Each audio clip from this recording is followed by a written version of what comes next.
Complete metric spaces का ये 8वां video और कंप्लीटनेस का तीसरा। कंप्लीट मेट्रिक स्पेसेस हम लोग पढ़ रहे हैं। एग्जाम्पल 4, पिछले वीडियो के क्रम में, पिछले वीडियो के कंटिन्यूएशन में, the metric space R N comma D where D X Y equal to this one is complete, this metric space is complete, यही हमें शो करना है। तो आपको मालूम ही है कोई मेट्रिक स्पेस कंप्लीट कब होता है, when every Cauchy sequence in the metric space converges to some point of the metric space. तो वही सब है, ये करें। तो शुरू करने से पहले एक चीज़ आपको हम थोड़ा सा फोकस कर दें कि सीक्वेंस हम लेते हैं प्रायः sequence X N, nth term को जनरल टर्म लिखते हैं हम लोग, लेकिन n खाली नहीं है इस क्वेश्चन में। इस क्वेश्चन में n सिंबल खाली नहीं है, इसलिए हम सीक्वेंस का जनरल टर्म एक्स एन न लिख करके उसको कुछ और हम लिख देंगे। m भी खाली नहीं है, there exist m belonging to capital N हम लोग लिखा करते हैं, तो हम जो है xp और xq यूज कर लेंगे।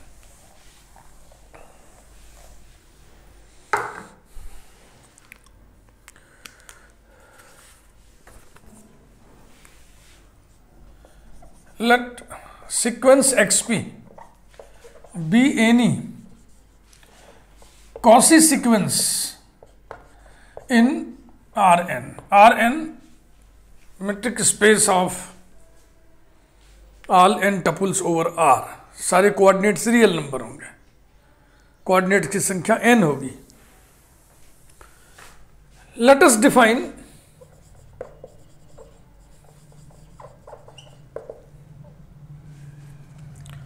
xp।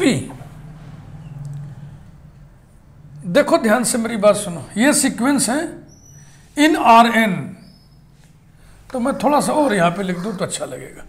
Then each term of the sequence, each term of the sequence will be an element, या ऐसे लिखिए, then terms of the sequence will be elements of Rn, that is terms of the sequence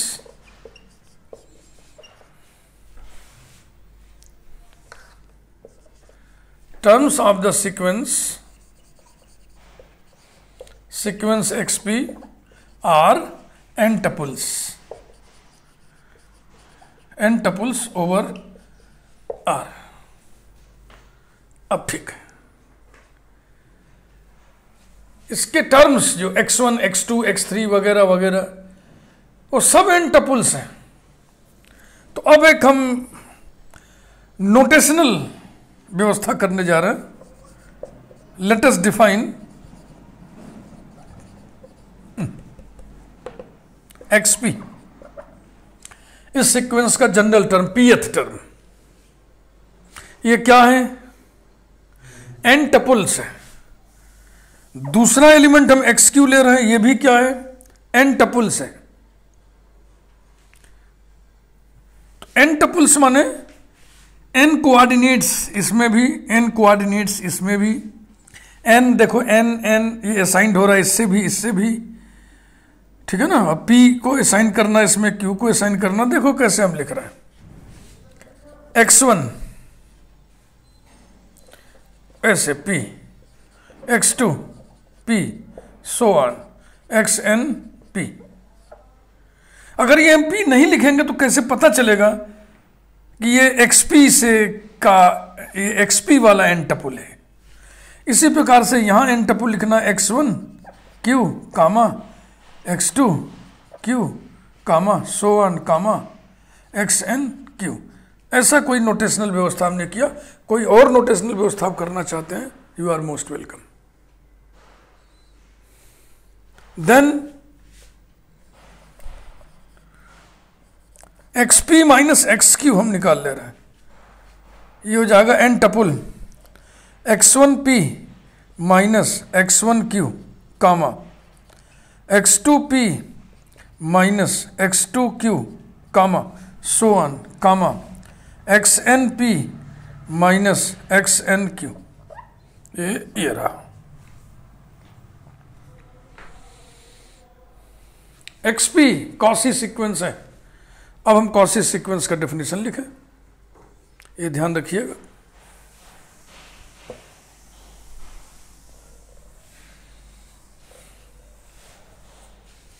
जो dxy का definition लिखा हुआ है वो मैं यहां कोने में लिख देना चाहता हूं। dxy equal to under root sigma I varies from 1 to n mod xi minus yi whole to the power 2।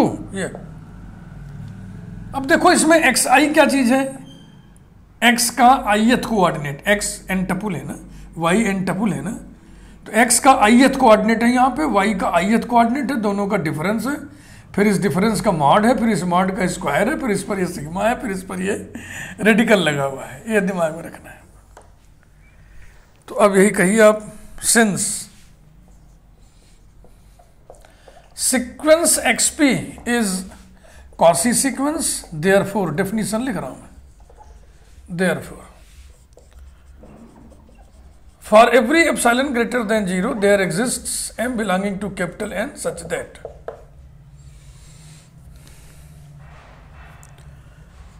dxp xq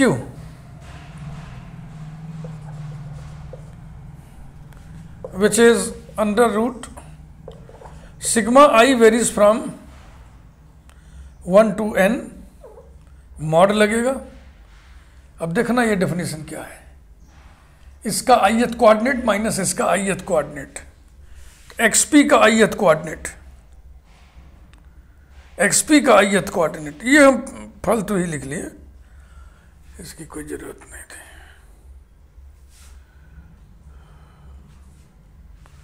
xp का ith कोऑर्डिनेट क्या होगा, xip माइनस xq का ith coordinate xiq mod 1 this पर square, ये वही यहां निकालिए ना, xp माइनस xq का ith coordinate.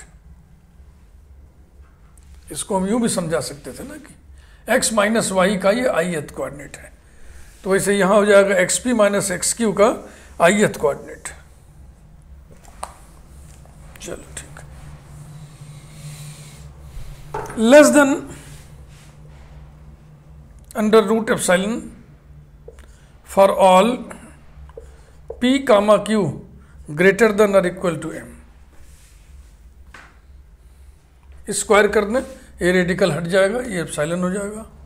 This implies that sigma I varies from 1 to n mod xip minus xiq whole square less than epsilon for all p comma q greater than or equal to m. That is, sigma I varies from 1 to n mod xip minus xiq whole square tends to 0 as p comma q both tend to infinity. ये क्या चीज है, ये है sum of complete squares. Sum of complete squares tends to 0 तभी होगा जब each base 0 हो। तो डायरेक्ट में लिख दे रहा हूं, इंप्लाइज दैट हर बेस 0 कर दीजिए, यानी mod X I P minus X I Q tends to 0 as p comma q both tend to infinity. Bracket में आप लिख दो फॉर ईच आई का वेरिएशन लिखा हुआ है 1 to n, यानी कि mod x1p minus x1q is 0, mod x2p minus x2q is 0। ये सब i के हर मान के लिए ये मॉड 0 को टेंड करेगा।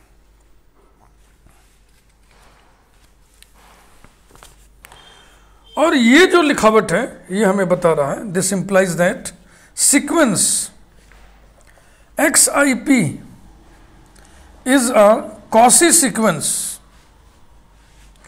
इन ये XIP क्या चीज है,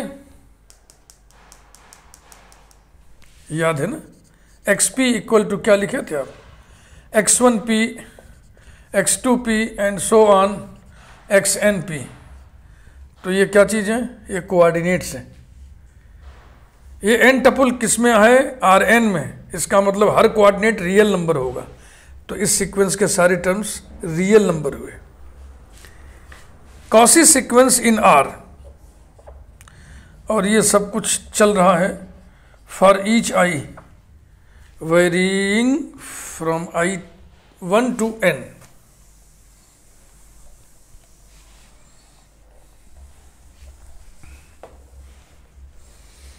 अब आप कहिए we know that R is complete. We know that R is complete, therefore R में ये जो कॉची सीक्वेंस है वो आर के किसी पॉइंट को कन्वर्ज करेगा।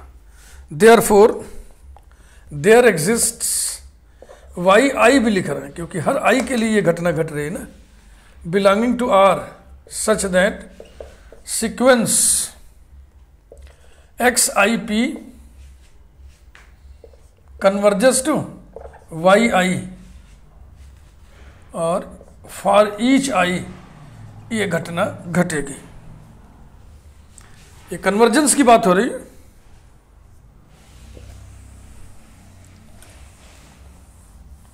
अब ये रियल सीक्वेंस है ना, इसके सारे टर्म रियल नंबर है, तो इसलिए हम लिख सकते हैं implies that mod X I P minus Y I tends to 0 as number of terms tends to 0।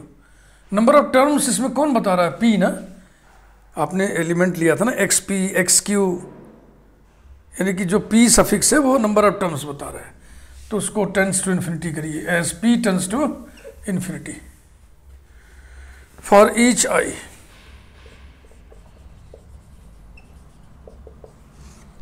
implies that mod x I P minus Y i whole square, square लगा दिया, tends to 0 as p tends to infinity for each i. अब i पर हम summation ले रहे हैं। implies that sigma I varies from 1 to n mod x I p minus y I whole square tends to 0 as p tends to infinity। अब इसको नहीं लिखेंगे क्योंकि उसके कारण तो यहाँ समेशन ले लिए। implies that under radical sigma I varies from 1 to n mod x I p minus y I whole square tends to 0 as p tends to infinity, implies that d of xp comma y tends to 0 as p tends to infinity, implies that sequence xp converges to y where y equal to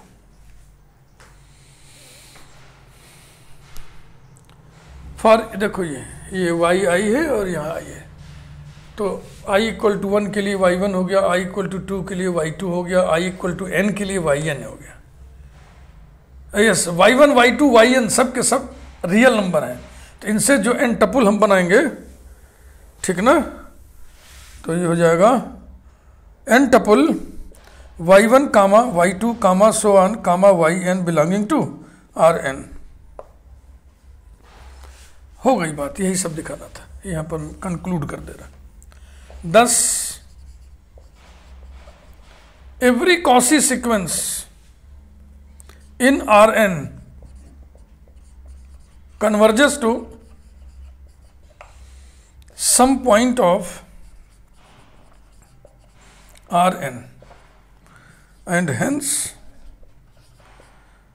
the metric space Rn is complete।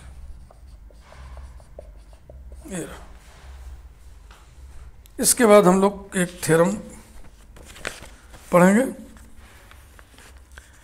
अब तक कुल 7 theorems हम numbering करके बता चुके हैं। Theorem number 8,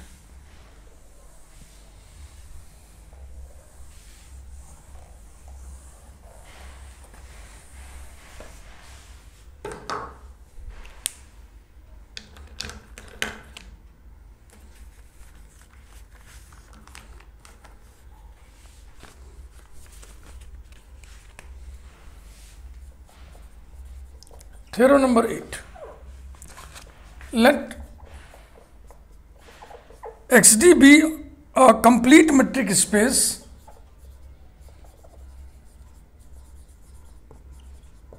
and Y be a subspace of X, then Y is complete if and only if Y is closed. यही थे। सब स्पेस तभी कंप्लीट होगा जब वो क्लोज्ड होगा।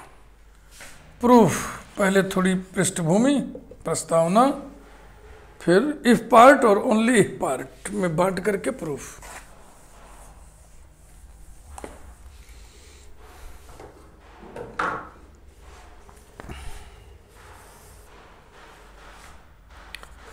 Let XD be a complete metric space, then every Cauchy sequence in X converges to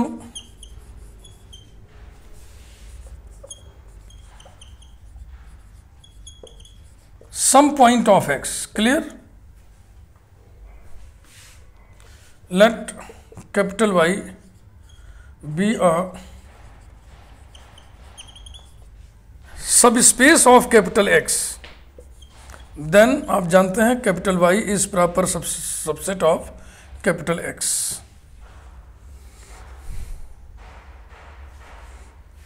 एक result का हवाला दे दें फिर आगे बढ़े.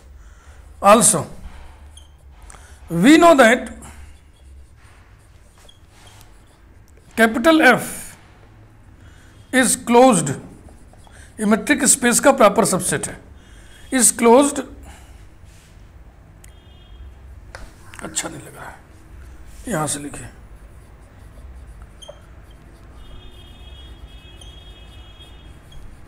Also we know that capital F is closed if and only if its derived set is subset of itself. ऐसा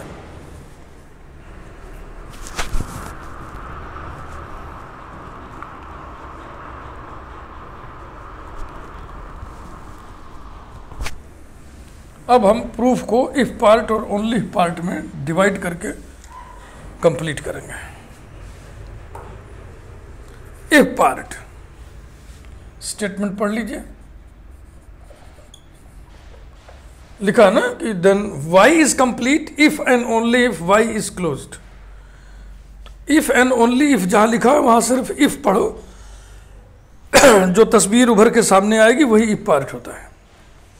y is complete if y is closed, यानी कि माना y क्लोज्ड है तो सिद्ध करना है कि y कंप्लीट है. Let y be closed, then d of y will be subset of y. Result number 1. We have to prove that y is complete. For this, we shall prove that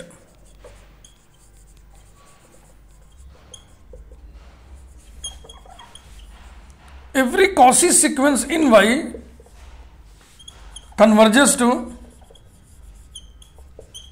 some point of y.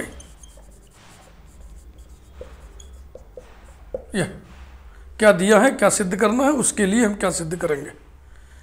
Every Cauchy sequence in y converges to some point of y, यही सिद्ध करना है. तो any Cauchy sequence of y से हम बात की शुरुआत करें. Let sequence xn be any Cauchy sequence in y.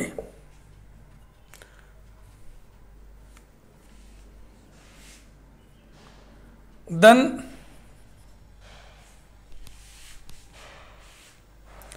Sequence X N is a Cauchy sequence in X, logic लिख दीजिए, since y is properly contained in x। देखो sequence in y होने का मतलब सीक्वेंस के सारे टर्म्स y में है।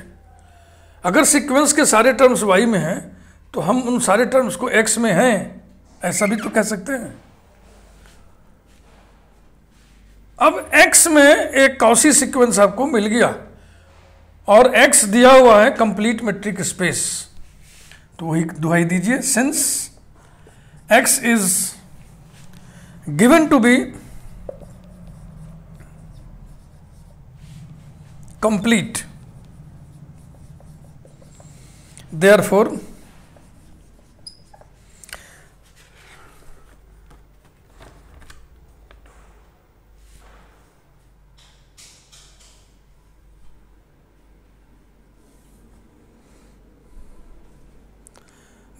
sequence xn converges to some point of x.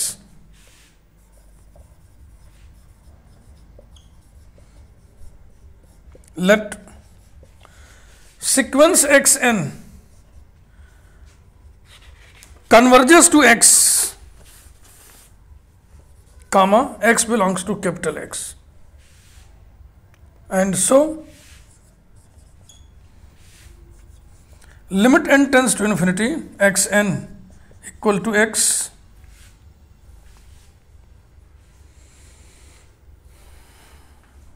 ठीक से देख लीजिए, हो सकता है मेरे कारण कोई चीज न दिखी हो।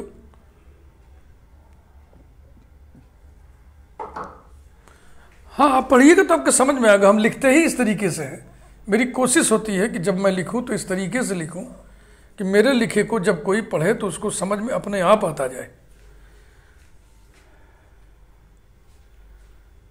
हमें सिद्ध करना है कि y में every Cauchy sequence converges to some point of y, तो y में एनी कॉसी सीक्वेंस हमने कंसीडर किया।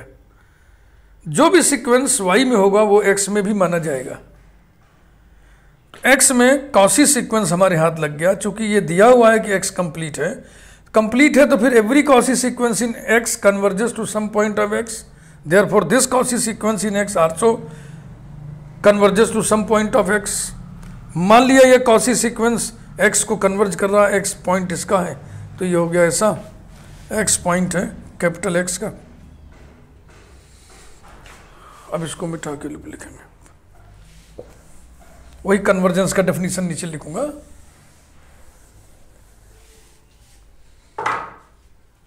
implies that for every epsilon greater than 0 there exists m belonging to capital N such that d of xnx is less than epsilon for all n greater than or equal to m. Implies that for every epsilon greater than 0 there exists m belonging to capital N such that xn belongs to open sphere sx epsilon। चलेगा, अगर ये इस open sphere में है तो centre से इसकी दूरी कितनी होगी, लेस देन एप्सिलॉन। तो डी एक्स एन एक्स लिखे चाहे डी एक्स एक्स एन लिखे, दोनों एक ही होता है जी। अब इस सेंटेंस का भावार्थ निकालिए। ये एप्सिलॉन रेडियस वाला है और एप्सिलॉन आर्बिट्रेरी है, तो इसको हम कह सकते हैं कि this is arbitrary open sphere centred at X. तो अब इस सेंटेंस को देखो हम क्या कह रहे हैं, every open sphere centred at X. Every हम क्यों कह रहे हैं, इसके कारण every open sphere centred at X has infinite number of terms of sequence. ये एक्स एन सीक्वेंस का टर्म है ना, हाँ ये तो लिखना भूल ही गए, for all N greater than और इक्वल टू एम। अब n की वैल्यू लेना शुरू करेंगे कहां से, हम m से। यानी कि ये सेंटेंस आपको ये बता रहा है कि xm, फिर n की जगह आगे वाला लो xm+1, आगे वाला लो xm+2, आगे वाला लो, ऐसे इनफाइनाइट नंबर ऑफ टर्म्स ले सकते हो आप। ये सब के सब किसको बिलोंग करते हैं? Open sphere S x epsilon means open sphere S x epsilon has infinite number of terms of the sequence.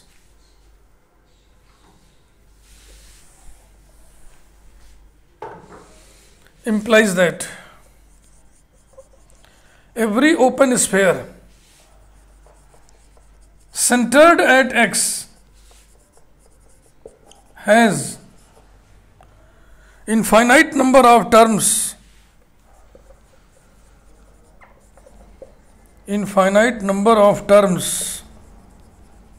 of the sequence xn. Implies that every open sphere centered at x has infinite number of points of y. क्यों भाई क्यों? Since sequence xn is a sequence in y. शुरू में ही तो लिखे थे ना, आप याद है ना? लिखा था कि शुरुआत कैसे किए थे? Let Y be closed, then we have to prove that Y is complete.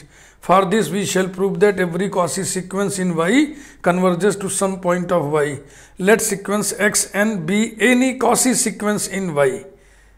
Sequence in Y माने सीक्वेंस के सारे टर्म्स वाई में है, सीक्वेंस के सारे टर्म्स वाई में है. तो जो इसके टर्म्स रखेगा तो हम कह सकते हैं कि वाई के पॉइंट्स रख रहा है. इसका हर टर्म वाई का पॉइंट है. Every open sphere centred at X has infinite number of points of Y.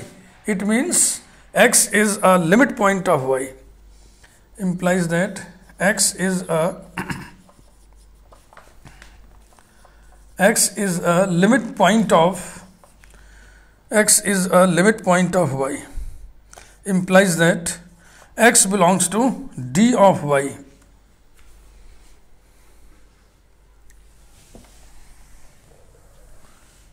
If part में क्या गिवन है? y is closed. तो y क्लोज्ड है तो dy is subset of y होगा. नंबर 1 हमने डाल भी दिया था उसमें. This implies that x belongs to y. यहां लिख दीजिए बाई 1. हो गई बात ना? हो गई बात. सीक्वेंस एक्स एन एक्स को कन्वर्ज कर रहा है और एक्स किसका पॉइंट हो गया? वाई का. So every Cauchy sequence in Y converges to some point of Y and hence Y is complete. Conclude करिए.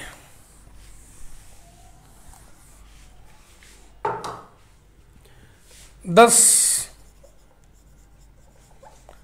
every Cauchy sequence in Y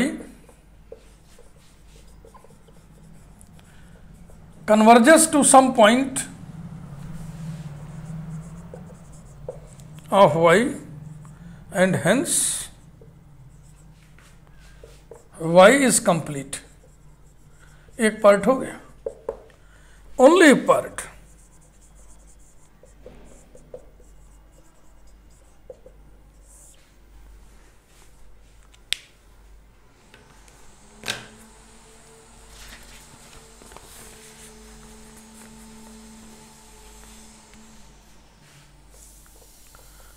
इसी का converse. Let Y be complete. Then we have to prove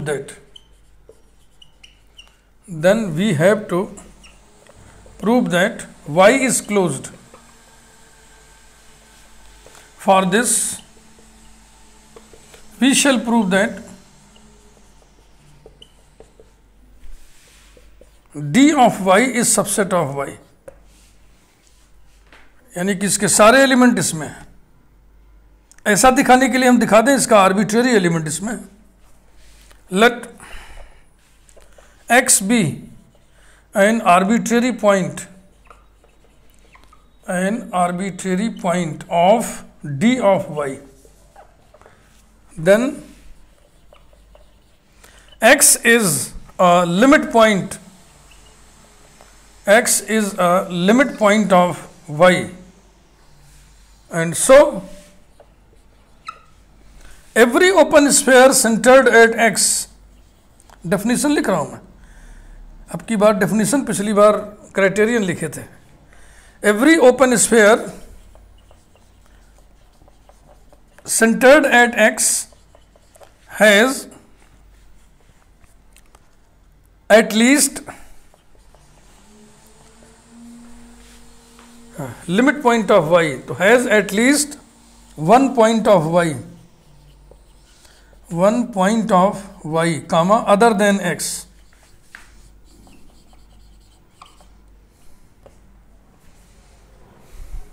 Every open sphere centered at x, every open sphere centered at x has at least one point of y other than x.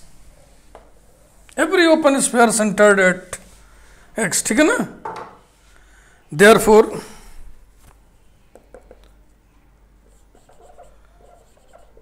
for each n belonging to capital N, open sphere S x1 by n, this is open sphere centred at x, radius हमने 1/n लिया और n भी यहां पे arbitrary है, arbitrary positive integer, has at least one point of y, comma other than x, implies that, अब implies that क्या वैसे लिखा जाए, let y1 comma y2 comma y3 comma so on comma yn comma so on be points of y such that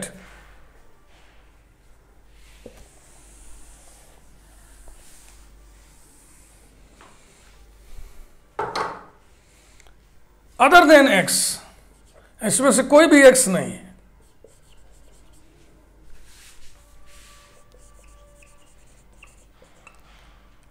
such that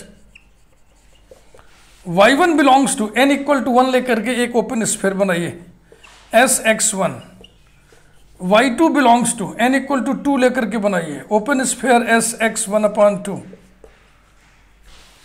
n बराबर 3 लीजिए, y3 belongs to s x1/3 and so on, yn belongs to open sphere s x1/n and so on. ये स्थिति है।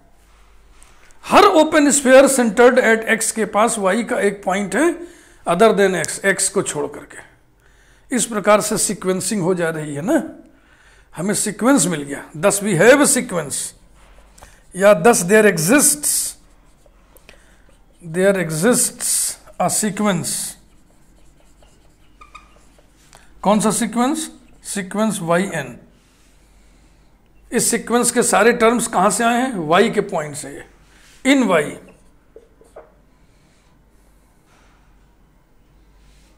Such that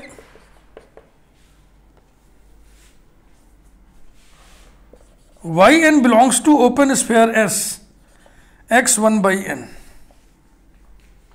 और ये yn x के बराबर नहीं है other than x, implies that, और ये सब जो कहानी चल रही है, for every n belonging to n, d of yn x less than 1/n for all n belonging to capital N, न लिख के हम लिख देना for all n greater than और equal to m, for all n greater than और equal to m जो लिखते हो तुम डेफिनेशन में। n एक के बराबर, उससे बड़ा चाहिए जितना हो ऐसा होगा, तो n टेंस टू इन्फिनिटी कर दें तो ये क्या होगा? टेंस टू 0 हो जाएगा, sorry less than 0, less than a quantity which tends to 0, ये उस क्वांटिटी से छोटा हो जाएगा, छोटी हो जाएगी ये संख्या जो 0 को टेंड करने वाली है, 0 के बहुत निकट है, तो उससे छोटी कौन होगी? या तो 0 या तो 0 के बाएं तरफ निगेटिव, चूंकि ये मैट्रिक है ये नॉन निगेटिव होता है, इसलिए ये 0 के बराबर हो जाएगा। implies that d of x y n less than 1 upon n for all n greater than or equal to 1 implies that d of x y n, ये ठीक तो था, ठीक था, इसको उलटने की जरूरत नहीं। implies that d of y n comma x tends to 0 as n tends to infinity. This implies that limit n tends to infinity y n equal to x.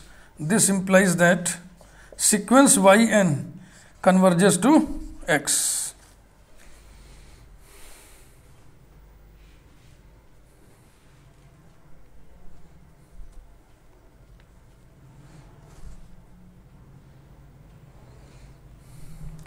x कहां से था एक बार देख लें।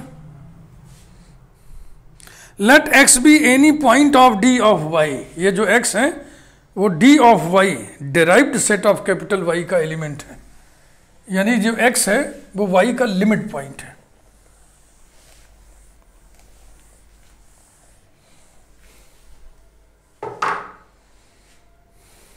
ठीक, आगे बढ़िए। This implies that sequence yn is a convergent sequence, is a convergent sequence in y and it converges to x. We know that every convergent sequence is a Cauchy sequence. Every convergent sequence, देखिए शुरू के videos में जो हम convergent sequences, Cauchy sequences in metric space पढ़ाए थे, वो देखो कैसे काम आ रहा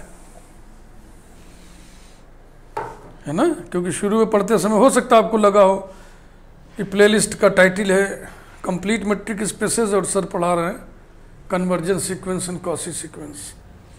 We know that every convergent sequence QUENCE, every convergent sequence is a Cauchy sequence. Therefore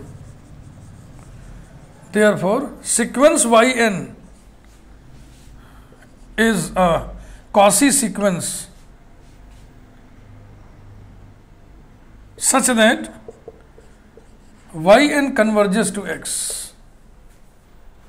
Cauchy sequence in y such that yn converges to x.